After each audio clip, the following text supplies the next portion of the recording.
of cruise ships departs Miami, Florida, for exotic ports of call in the Caribbean and the South Atlantic. Ports of call that are tropical paradises, honeymoon havens, abodes of escape from everyday life, where unattached females go to meet unattached males. There is no awareness amongst the cargoes of frolicsome, light-hearted excursionists that there is only one course and one course alone by which the ships can reach their destination. They must voyage through the Devil's Triangle.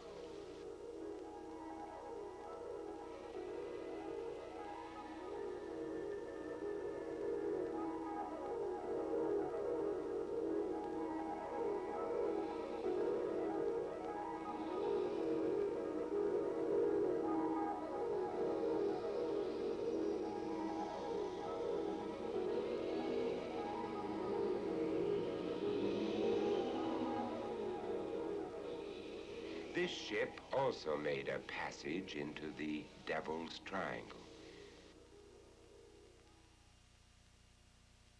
Year after year, the Atlantic Ocean claims innumerable ships and airplanes. Some of her shores are littered with telltale wreckage. But there is an area where the beaches are not strewn with the debris of ill-fated ships and planes, even though it is a minute sector of the vast Atlantic, where numerous ships vanish off the face of the earth, where countless planes never reach their destination, and where hundreds of yachts never return to port. This is the Devil's Triangle. Situated near one corner of the Devil's Triangle is Fort Lauderdale International Airport.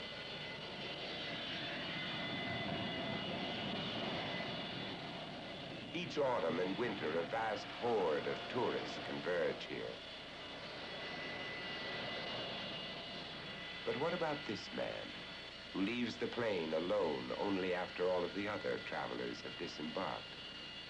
What are his thoughts? He has been here before, but many years ago, when there occurred a most bizarre and blasphemous happening. Things were different then. There were no sleek jets or modern structures. The tower was old and wooden, as were the barracks that housed the officers and men stationed at Fort Lauderdale Naval Air Station during and right after World War II. And it was in these barracks that 15 men in particular were quartered. 15 men who on December 4th, 1945, were scheduled to participate on a routine training flight aboard 5 Grumman Avenger torpedo bombers. A mission that to this day remains one of the most baffling mysteries of the sea. A TBM was a torpedo bomber of medium range that served throughout World War II from both carriers and island bases, and carried a crew of 3, a pilot, a radio operator, and a gunner. But on this day, the 5 planes carried only 14 men. One Marine gunner, Corporal Alan Cosner, missed the flight. What strange distortion of fate caused Corporal Cosner not to take this flight into oblivion? A quarter of a century has transpired since Alan Cosner last saw these barracks. Today, what are the thoughts reflected by ex-Marine Corporal, now Midwest school teacher, Alan Cosner? It seems that we were to go on a routine navigation hop, the squadron of TBMs. And after we had had chow, why, we were supposed to be at the briefing room at 1 o'clock, approximately 1 o'clock, to be briefed on this routine navigation hop. 2 friends of mine, Bob Grubel and Bob Galvin, and I left the chow hall, went back to the barracks for just a matter of moments rest, stretched out on a bunk, and then for some unknown reason I decided not to go on this flight. The mission of the day was a routine patrol flight, east for 160 miles, north for 40 miles, then southwest back to Fort Lauderdale, a triangular course within the larger Devil's Triangle. It was 2 o'clock when squadron leader Lieutenant Charles C. Taylor felt the ground give way beneath his plane. Once airborne, Flight 19 grouped into formation and headed east out over the Atlantic. What were Lieutenant Taylor's thoughts as he looked out at the other 4 planes under his command? Was he thinking of the day's mission? Or is it possible he had that same peculiar feeling that Corporal Cosner had had back at the base?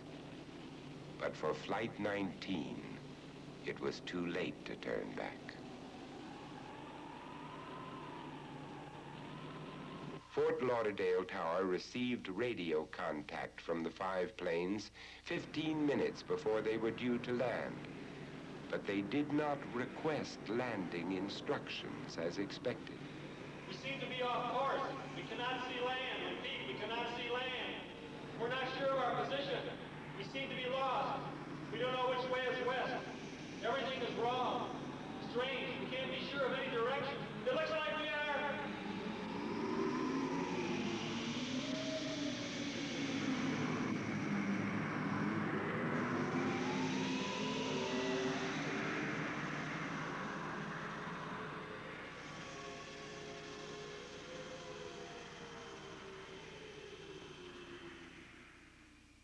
We realized something was wrong when one of the fellows reported in the barracks, actually with more than one squadron house in the barracks, said that the flight was having problems.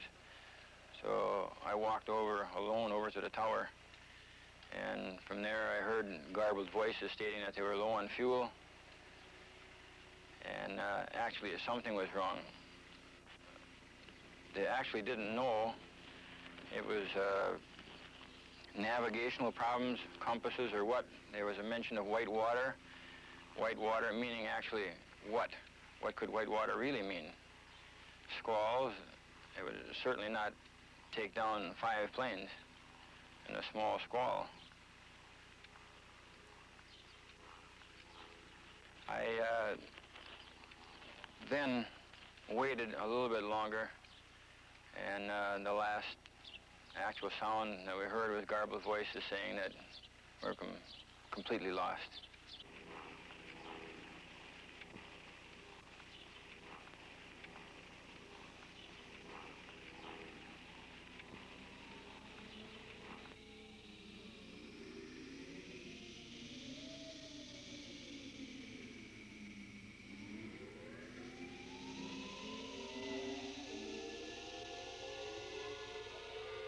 Now hear this. Now hear this.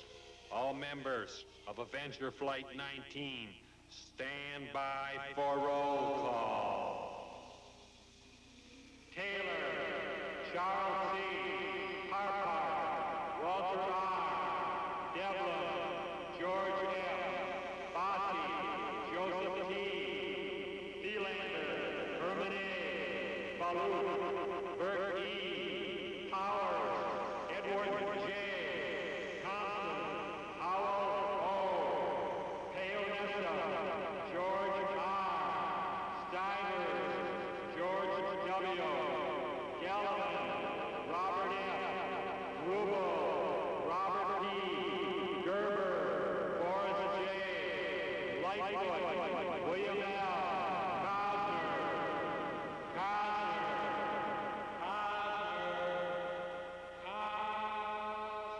Minutes after the appalling messages were received from Flight 19, Banana River Naval Air Station dispatched a giant Martin Mariner flying boat with a crew of 13 piloted by Lieutenant Harry G. Cohn to assist the afflicted Avengers. As these events were taking place, Cohn's standby, Lieutenant Richard Adams, was in his quarters when he was summoned to report to the flight line at once. When I arrived at the Naval Air Station, all was mass confusion. The report had come in of 5 torpedo bombers that had taken off from Fort Lauderdale Naval Air Station and were missing at sea. There was all rumors running around the base. We speculated on the return of the old German Navy. spaceships might have come down, but there were no trace of the planes, and we were ordered to organize a air-sea rescue search. At first light, we took off and proceeded out to sea. When we arrived at the last known site of the missing aircraft, we started a air-sea expanded search. There were 8 planes involved, and we flew at wingtip intervals at approximately 300 feet above the water. We had the help of many surface ships, Army and Navy and Marine aircraft in the area, and look as hard as we could find, we couldn't find any trace of either the men or the planes. Every type of vessel, from Navy submarines just returned from Pacific War duty to sleek new Coast Guard cutters, joined the search, which stretched for over 200 miles out into the Gulf of Mexico to 400 miles into the Atlantic. The search continued in a crisscross pattern that covered 280,000 square miles.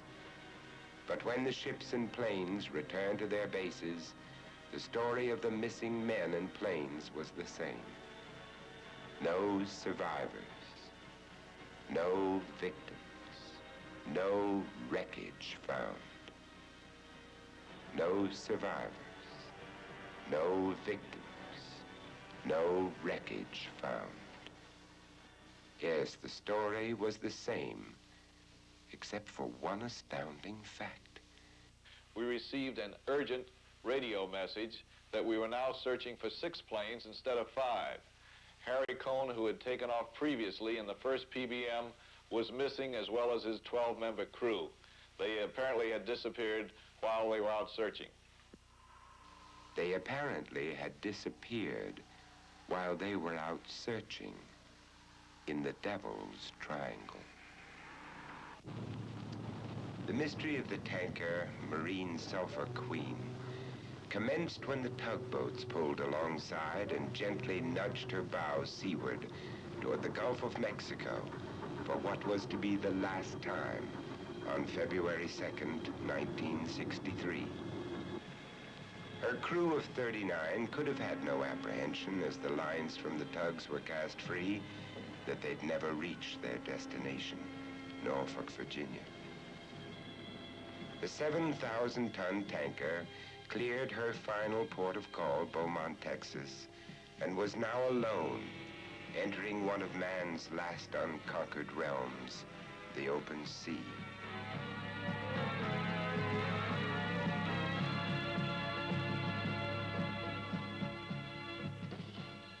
Once away from land, the usual shipboard sea routine began. Securing loose gear, coiling and flaking lines, off-duty men lounging at the fantail, the setting of the bow watch, and chewing the gam, the sailor's term for gossiping.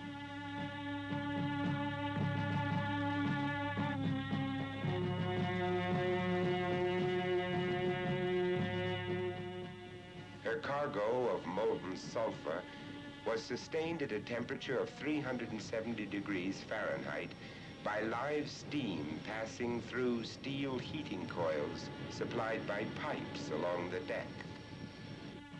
As the 600-foot vessel rounded the Florida Keys, a crew member radioed his wife the ship's intended arrival time. This was the last that was ever heard from the Marine Sulphur Queen. She entered the Devil's Triangle very near an area where 9 years earlier another sulfur-laden vessel, the Southern Districts, had vanished without any evidence whatsoever. And like the Southern Districts, the Marine Sulphur Queen also disappeared off the face of the earth. On February 6th, she was reported as overdue. Coast Guard bases from Key West to Norfolk dispatched aircraft and surface vessels in a systematic search extending from the eastern Gulf of Mexico to beyond the Virginia Capes. Each sighting of a T-2 tanker, such as the Marine Sulphur Queen, was investigated.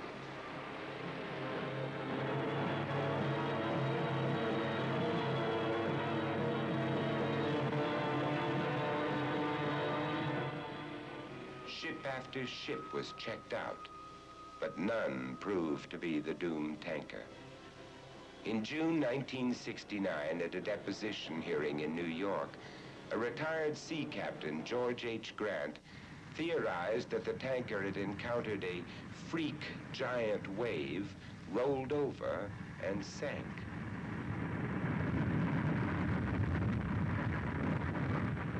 But did the Marine Sulphur Queen go down? A more presumable theory is that she went up. Coast Guard investigators discovered that before she vanished, she was plagued by a series of fires in the insulation chambers between the sulfur tanks. Could fire have broken out aboard the ship again? Could a panic situation have ensued at the thought of fighting fire and explosion at sea? Could those who attempted to fight the fire have become overwhelmed by the toxic sulfur fumes?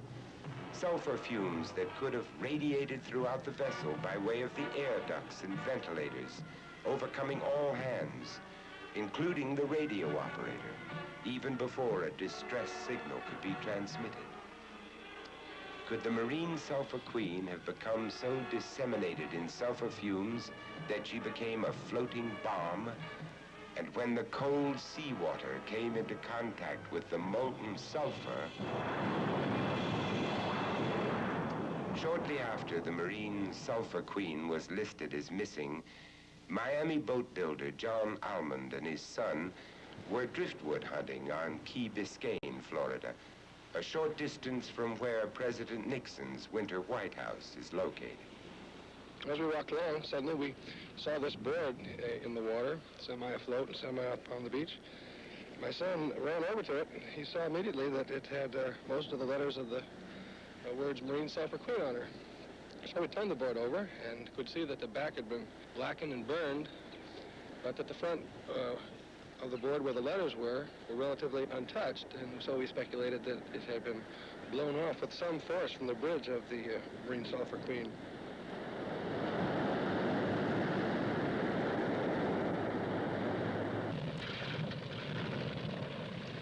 A remarkable number of incidents in the Devil's Triangle have occurred during the Christmas holiday season, presumably a time of joy and merriment. One of the more occult occurrences concerned a Christmas-time flight of a DC-3 airliner. Ideal flying conditions prevailed as the plane took off from San Juan, Puerto Rico, her destination, Miami, Florida.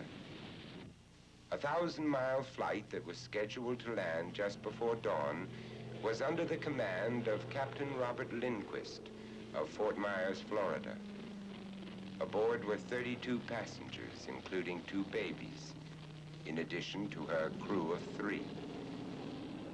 Laughter and joy filled the cabin. "We're all singing Christmas carols," radioed Captain Lindquist.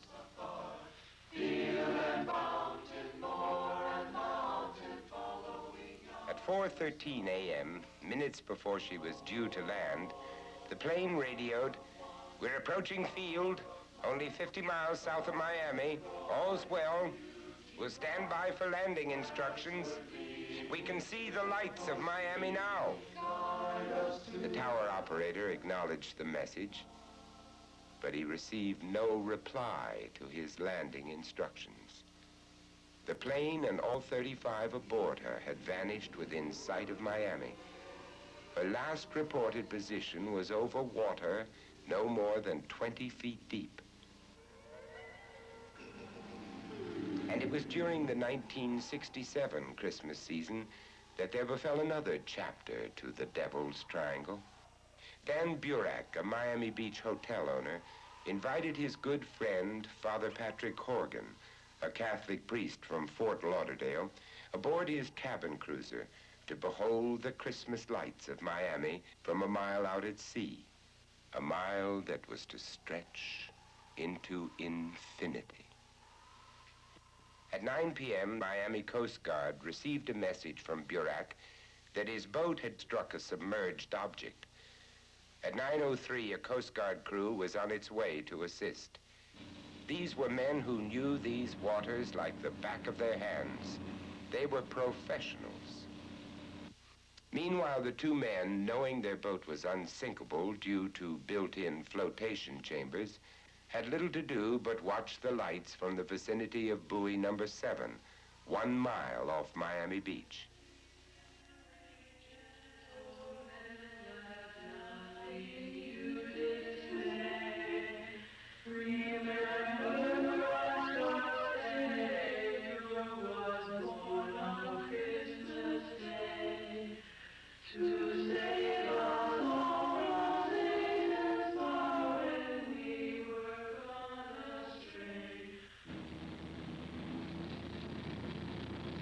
Burac's original 9 p.m. call to the Coast Guard was the only communication received from him.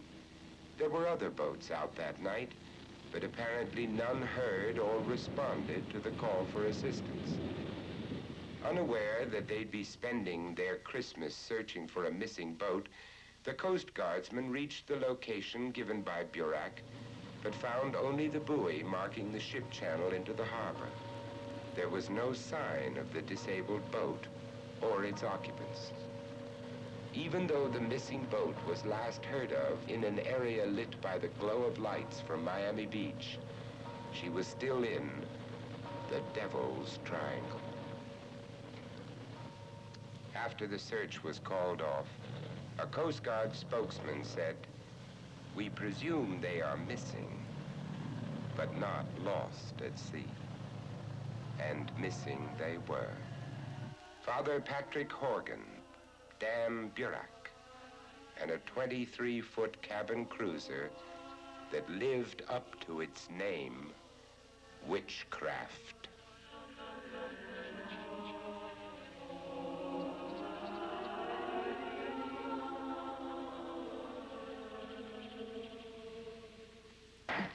Traditionally, the breaking of a bottle of champagne against the bow of a new vessel as she is about to be launched assures her of good luck and fair sailing. It was a gala occasion when publisher Harvey Conover launched his new boat, Revenock, at Mamaroneck, New York. The event was attended by sailing enthusiasts from all parts of New England. For Revenock was going to be the boat to beat during the upcoming racing season. She was designed for racing on the high seas in all weather, and there were few skippers more able than Harvey Conover. After a summer of successful competition in her home waters, the Revenock was brought to Florida, where these actual films of the Conovers were taken aboard her. After spending a joyous Christmas in Key West, Harvey Conover, his wife, daughter, and son-in-law set sail for Miami, 150 miles to the north, a course on which they would always be in sight of land. But nevertheless, it was still 150 miles in the Devil's Triangle. As the year 1957 was ending, a massive search was beginning, for Revenock had vanished. Another offshore sailor of great acclaim is Richard Bertram, world-renowned yacht builder and a personal friend of Harvey Conover. There's so many things that could have happened. I've heard a number of people come up with a theory that she had to be run down by a vessel because Harvey Conover was too good a sailor to have a yacht lost. But there can come conditions that can be too much for the best of sailors. There can be freak waves, there can be failure of the best of equipment. The human element, Harvey was short-handed in this passage from Key West to Miami. Under the severe conditions, they could have gotten just too tired. There's so many things that could happen that really speculation is interesting, but not at all conclusive. On January 29, 1948, a British South American Airways Tudor 4 airliner, the Star Tiger, was en route from London to Kingston, Jamaica, with a stop scheduled at Bermuda. 1 hour before she was due to land, her pilot, Captain D. Colby, made a routine radio communication to Bermuda Tower. Nothing in the message indicated trouble, but the airliner had penetrated the Devil's Triangle. The Star Tiger, her crew of 6, and the 25 passengers were never heard from again. They had vanished without any trace whatsoever. Less than a year later, on January 17th, 1949, another British South American Airways liner, the Star Ariel, soared skyward at 7:42 a.m.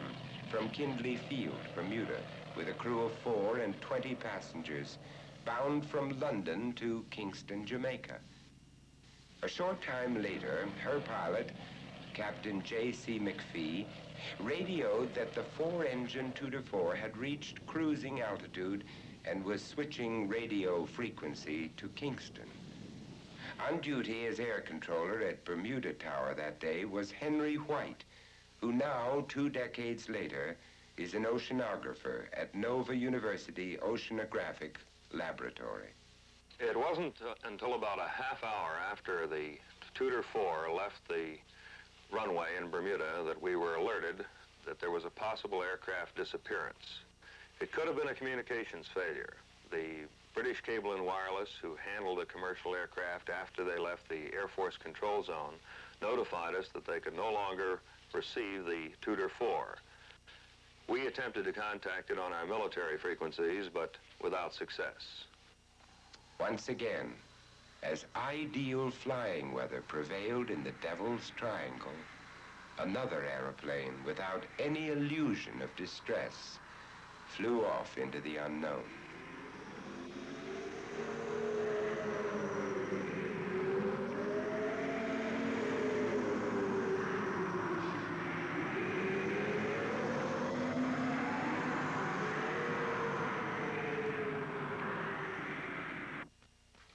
The history of Japanese seafaring is adulterated with legends of sea monsters, demons, and ghost ships. But the seas of Japan are a great distance from the Devil's Triangle. The crew of the freighter Raifuku Maru no doubt found it most opportune when they signed on in January 1921 for a voyage that would take them from their frigid home waters to the warm waters of the Caribbean and tropical Atlantic, and presumably on to New York. But as the ship steamed past the Bahama Islands, the Japanese crew found that Madison and Blaspheme also existed in the waters of the Western Atlantic. For the last that was ever heard from the Raifuku Maru was the message, "Danger like dagger now, come quick." Then silence. On June 5th, 1965, a twin-engine C-119, the airplane known as the Flying Boxcar, took off from Homestead Air Force Base in Florida. Aboard were 8 Air Force reservists from General Mitchell Field and an airman hitching a ride. Their destination, Grand Turk Island in the Bahamas. But they never arrived at their goal. The plane, part of a troop carrier wing which boasted no accidents in 8 years, disappeared without a trace. The plane took off that fateful afternoon into what was described as good flying weather.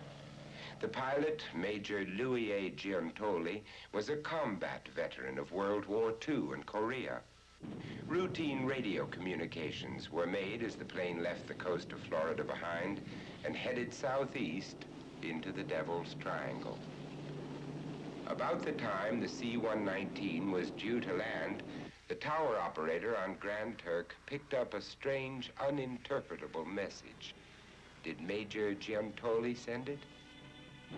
What was the last thing he saw on his flight into oblivion? Sky and sea hide the answer.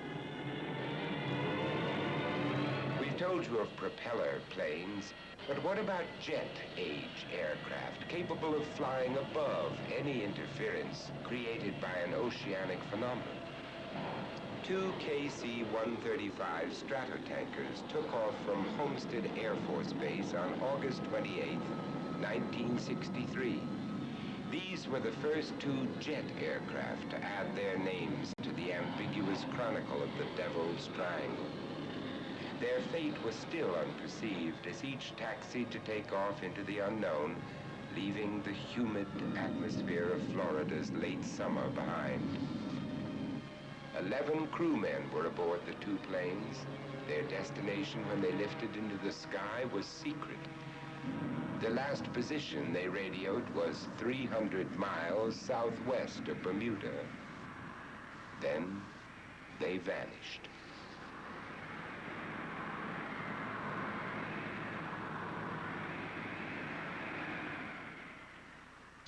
In 1881, when the American schooner Ellen Austin sailed into port, half her crew was missing, the result of an eerie experience that occurred in the Devil's Triangle. According to her log, she had encountered an abandoned schooner aboard which everything appeared shipshape. Sails furled, rigging intact, lines properly coiled, no loose gear strewn about, nothing unusual below decks, no water in the bilges. In fact, the schooner seemed most seaworthy. A prize crew seeking salvage was placed aboard the deserted vessel. However, before the two sailing craft could get underway, they were separated by a squall. After the seas have subsided, it took 2 days before the Ellen Austin again made contact with the mysterious schooner, but the crew had vanished.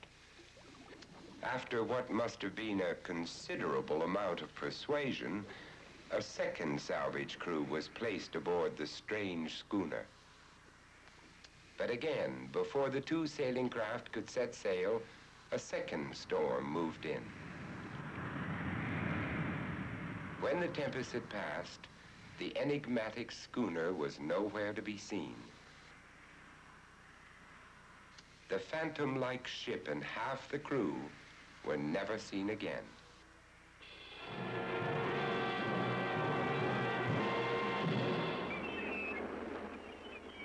70 years before Francis Chichester was knighted by the Queen of England for sailing around the world alone, a retired American sea captain, Joshua Slocum, on June 27, 1898, completed the first solo circumnavigation in a 37-foot yawl, the Spray. 11 years later, in 1909, Slocum commenced a second single-handed voyage around the world. On November 14th, after departing Miami, where he took on additional provisions, Joshua Slocum sailed the Spray out into the Devil's Triangle and disappeared forever. The most famous ships of the United States Navy were assembled in one fleet. Near the head of that flotilla would be the USS Langley, the United States' first aircraft carrier to be lost in World War II. These men knew her well, for they saw her many times before she was converted from the collier Jupiter to the Langley. They served on her sister ship, which, except for a strange twist of fate, might have become history's first aircraft carrier. Their ship was the USS Cyclops. Just as tankers deliver fuel oil to ships of the modern Navy, the colliers supplied coal to the Navy's coal-burning ships. The Cyclops was under the command of Lieutenant Commander George W. Worley, who was her captain since she was built in 1910. On January 8, 1918, at Norfolk, Virginia, the Cyclops was loaded to her waterline with a cargo destined for a fleet of U.S. warships serving off the east coast of South America. This picture was taken on the Cyclops' departure day by a dashing young Navy officer, Conrad A. Nervig. Now, over half a century later, Conrad Nervig tells his story. I first met Captain Worley on board the Cyclops, and I reported to him in the last part of November 1917. Then the ship sailed the first few days of 1918. From then on, I saw him every day. He seemed to have nice gentleman, but it was only later that I discovered his peculiarities. One incident in particular was when I was assigned to the 12 to 4 watch, from midnight until 4 o'clock in the morning. On that occasion, he came up the ladder from his sea cabin below the bridge, carrying a cane, wearing a derby hat, and dressed in long underwear. Captain Worley was a gruff, eccentric salt of the old school, given to carrying a cane, but possessing few other qualities. He was a very indifferent seaman and a poor, overly cautious navigator, generally disliked by both his officers and his men.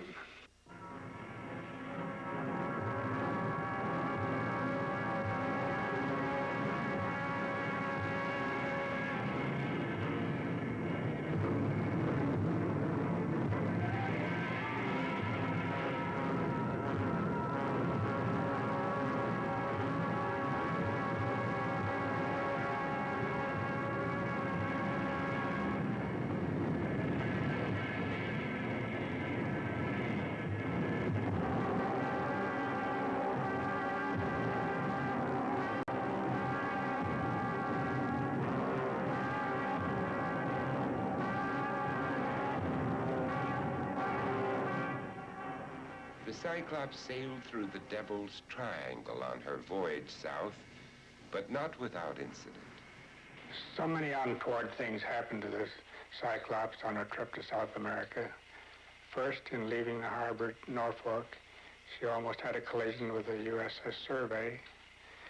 Then Lieutenant Forbes, the executive officer, was placed under arrest in his room.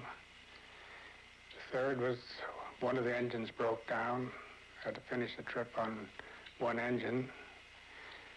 She sailed past the port of Rio, and only daylight saved her from going up on the rocks. Then there was a poor seaman that was drowned after being hit by the propeller. And then she scraped the cruiser Raleigh after coaling her, causing some damage. And all of this I attribute to Worley's his poor navigation and his poor seamanship. Could these incidents have been an omen of things yet to come?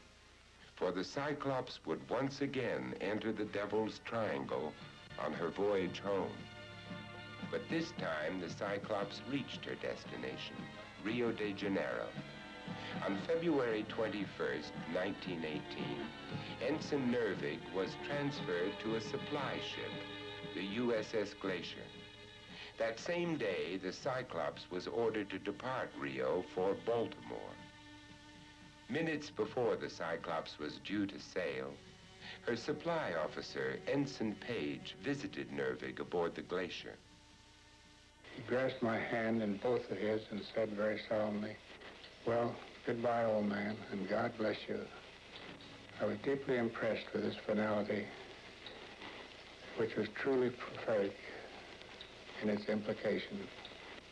A plaque at the State Department in Washington is dedicated to United States diplomats who lost their lives under heroic or tragic circumstances. One of the names reads, Alfred L.M. Gottschalk, lost at sea, 1918. After a tour of duty as Consul General to Brazil, Ambassador Gottschalk boarded the Cyclops that 22nd day of February 1918 as one of 48 passengers. Among the other 47 passengers were a contingent of court-martialed military prisoners being transferred to the naval prison at Portsmouth, New Hampshire. They included, among others, 3 Navy seamen sentenced to 15 to 90 years for the murder of a shipmate aboard the USS Pittsburgh. Lieutenant Forbes was still under arrest.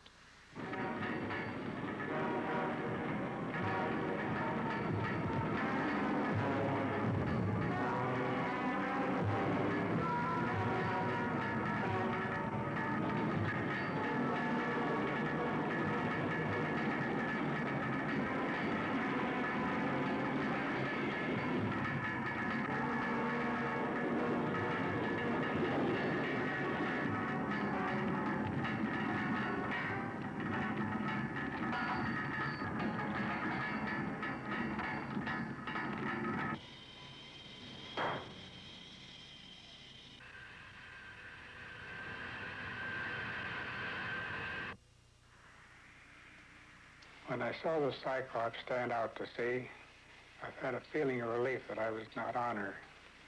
How the crew felt, I'm sure that they would have been glad to be in my place, ashore.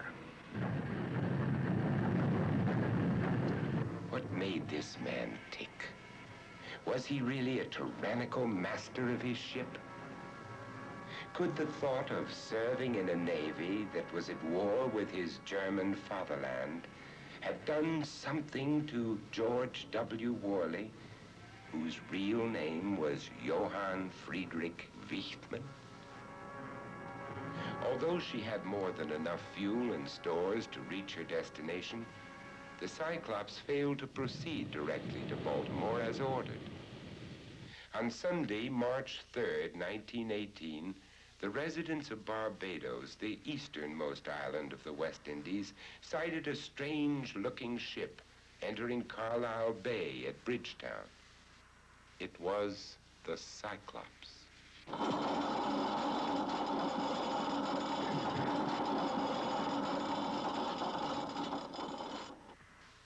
Brockholst Livingston, the U.S. consul at Barbados, boarded the vessel and learned that the Cyclops had been running at reduced speed due to engine trouble, and that there had been disturbances at sea when some of the Cyclops crew conspired with the prisoners, after which they were also confined.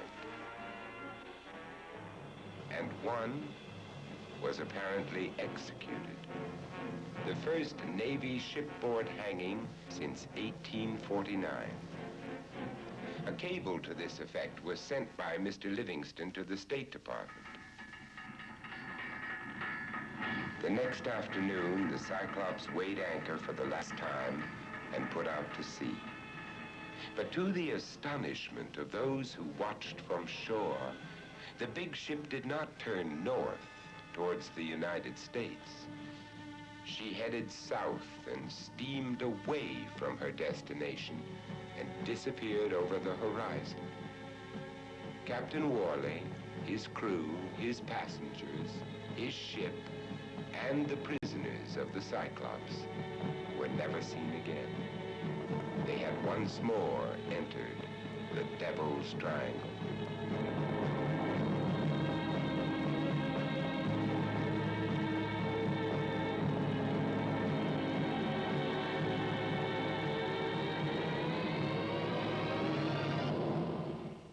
An investigation of German naval archives after World War I disclosed that no German U-boats, warships, or mines were in or near the Devil's Triangle at the time the Cyclops disappeared.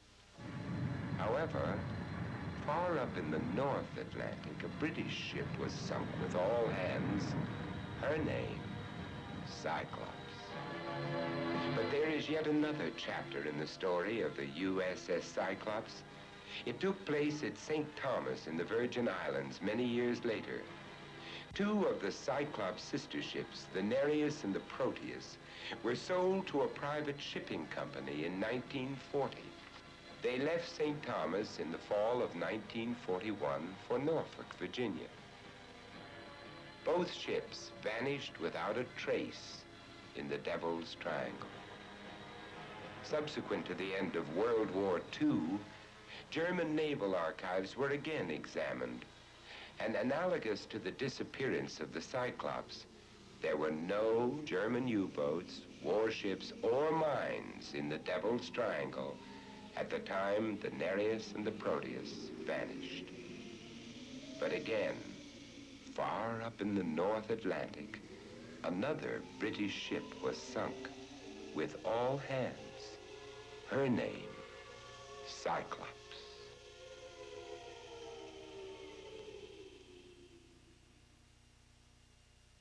Not all enigmas of the Devil's Triangle include sailors and airmen, for during Christmas week of 1967, two keepers at Great Isaac Lighthouse in the Bahamas simply disappeared, leaving no clue whatsoever to their dilemma. This is a very, very strange phenomenon. I believe it is connected with actual change in dimension due to a magnetic field, the impingement of a magnetic field on a boat or an airplane, a magnetic field which could be produced by a flying spacecraft. We noticed that the compass began to act up. It was oscillating. It's like you had a strong magnet in the proximity of the compass. And we happened to notice about this time a strange greenish light coming in low over the water out of the southeast. And it was coming at a very slow clip, and it came in and hovered right above the water. And the water that night was very calm because there was no clouds and no storms. The moon was almost full, and the visibility was excellent. And this object hovered right above the surface of the sea for a few moments, and then it just turned up on its edge and descended right out of sight into the depths. There have been a number of such spacecraft seen approaching ships and actually disappearing under the water. There's two underwater UFOs, or two things you never seen before. They've been buzzing along the side of the boat. Now they're off in the front, kind of heading from south to north. So I looked out, and I seen these two things. I guess they're about 60 feet apart. They're buzzing along in formation. They're egg-shaped. They're round, more or less egg-shaped round, I guess about 40, 50 feet in diameter, and the same distance long, a little bit to the egg-shaped side. And I followed them for about, I don't know how long, just watching, trying to figure out what it was. I couldn't believe my eyes. They looked like they were really moving out faster the further they got away. They looked like they were about 40 feet underwater, maybe 20 feet, 40 feet. It's out in the crystal clear Gulf Stream. They kept on going off. As they faded away, I don't know if they faded off in the distance or whether they made a dive down or what, but they were gone. Mysteries like this that we don't understand, we tend to attribute to the supernatural. We don't like to admit that we don't understand everything in life, but I'm sure that there is a basic scientific explanation that eventually will be found for this phenomenon.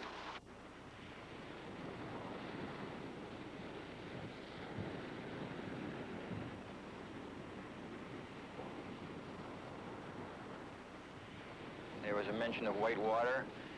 White water meaning actually what? What could white water really mean? Squalls. It would certainly not take down 5 planes in a small squall. The phenomena of white water is rare, but does occur. And it basically consists of an extremely violent squall with very, very heavy rains and high winds at the surface of the sea. It lashes up the surface of the sea to a white color, and mixed with the rain, the horizon completely disappears, and it's as if you're flying in a completely white wall, just as if you're in the Arctic buried under snow. This may be what happened to our plane and its 13 men that night, but no one will ever know.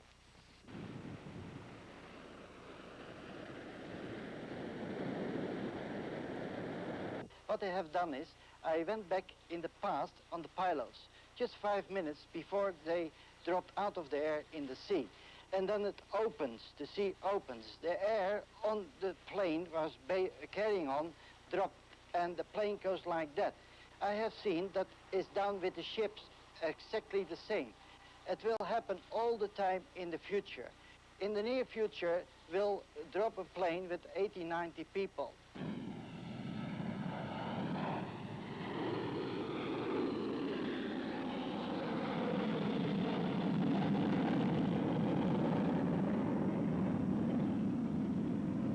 What is this wrath-flinging, horrifying curse that prevails in the Devil's Triangle? An affliction so incredible that even the United States Coast Guard is reluctant to make an observation on the matter. There is always potential danger when venturing on or over any sizable body of water. The sea is unforgiving to those who exercise less than mature judgment. It is really not so odd, then, that so many lives and ships are lost each year when so many are unprepared to go to sea.